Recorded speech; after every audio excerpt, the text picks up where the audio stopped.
Assalamualaikum warahmatullahi wabarakatuh.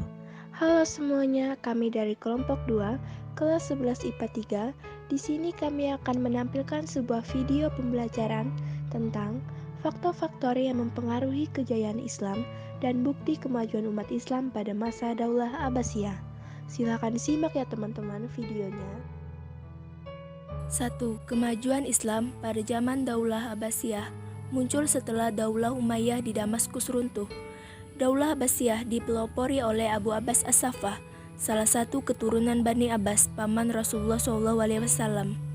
Sebelumnya Abbasiyah merupakan suatu gerakan anti pemerintah. Abbasiyah pertama kali dipimpin oleh Abdullah bin Abbas. Setelah Abdullah wafat, perjuangan dilanjutkan oleh Muhammad. Muhammad pun akhirnya wafat pada tahun 125 Hijriah atau 743 Masehi. Ia digantikan oleh anaknya, Ibrahim al-Imam. Setelah Ibrahim wafat, gerakan tersebut dipimpin oleh saudaranya yang bernama Abu Abbas As-Saffah.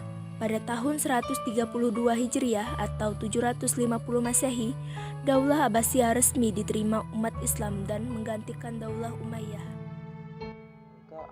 Sistem pemerintahan Daulah Abbasiyah berbeda dengan sistem pemerintahan pada masa Daulah Umayyah. Sistem pemerintahan pada masa Daulah Abbasiyah berubah-ubah sesuai perkembangan politik, sosial budaya, dan kebijakan pemimpin. Sistem pemerintahan pada masa Daulah Abbasiyah dibagi menjadi 5 periode. Di antara 5 periode tersebut terdapat 3 suku yang paling lama memerintah, yaitu Bani Buwayhi, Bani Saljuk, dan Bani Abbas. Bani Abbas hanya berkuasa lebih kurang selama 183 tahun. Sistem pemerintahan Daulah Abbasiyah secara global sebagai berikut. 1. Periode pertama dimulai dari berdirinya pemerintahan Abbasiyah hingga pemerintahan Khalifah Al-Wasik, tepatnya pada tahun 132 sampai 232 Hijriah atau 750 sampai 847 Masehi. 2. Periode kedua dimulai ketika Khalifah Al-Mu'tasim menjadi pemimpin Abbasiyah hingga kepemimpinan Khalifah Al-Muqtadir pada tahun 232 sampai 334 Hijriah atau 874 sampai 945 Masehi. 3. Periode ketiga adalah masa kepemimpinan Bani Buwayhi 334 sampai 447 Hijriah atau 945 sampai 1055 Masehi. 4. Periode keempat dimulai pada masa Khalifah Al-Muqtadir hingga Khalifah Al-Muqtasim 447 sampai 590 Hijriah atau 1055 sampai 1199 Masehi.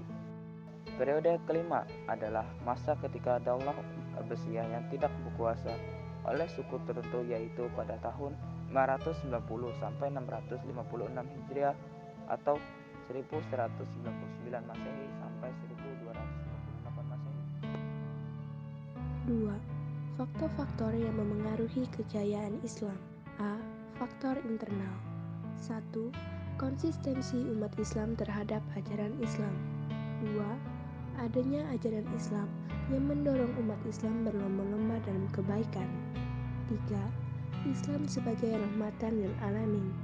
4. Islam sebagai agama dakwah yang mengajarkan keseimbangan antara kehidupan dunia dan akhirat. B. Faktor eksternal. 1. Adanya asimilasi dalam berbagai bidang. 2. Adanya gerakan terjemahan yang dilakukan dengan menerjemahkan kitab-kitab asing dan menerjemahkan kitab pribadi dalam bahasa asing. 3. Ketaatan umat Islam dalam menjalankan ajaran Al-Quran dan hadis. 4. Semangat umat Islam dari berbagai penjuru dunia dalam menuntut ilmu. 5. Para ulama dan ilmuwan yang berdiri sendiri dan menolak menjadi pegawai pemerintah. B. Kemajuan pada masa Daulah Abbasiyah. 1.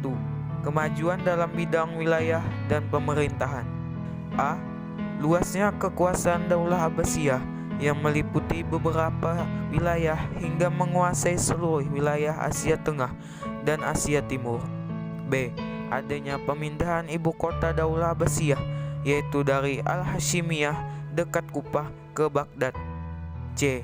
Dibentuknya lembaga konsolidasi dalam pemerintahan. D. memperbaiki sistem jawatan pos yang telah ada sejak Daulah Umayyah. 2. Kemajuan dalam bidang pendidikan. A. Adanya penghargaan kepada para ilmuwan. B. Didirikan Baitul Hikmah sebagai pusat kajian ilmu pengetahuan. C. Dibuatnya beberapa kebijakan yang mendukung kemajuan dalam bidang ilmu pengetahuan. D.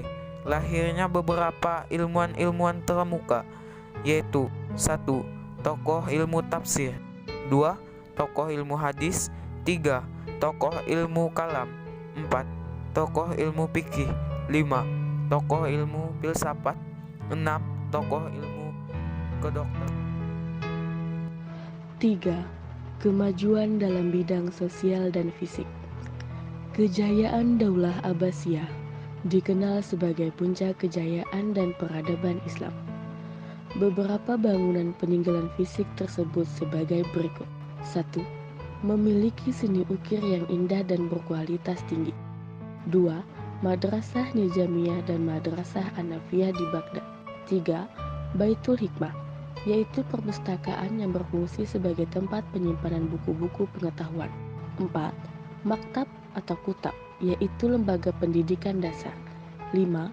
Munadarah, yang berfungsi sebagai tempat pertemuan para ilmuwan dan pelajar. Dan yang keenam, dibangunnya Menara Walmiyah atau Menara Spiral.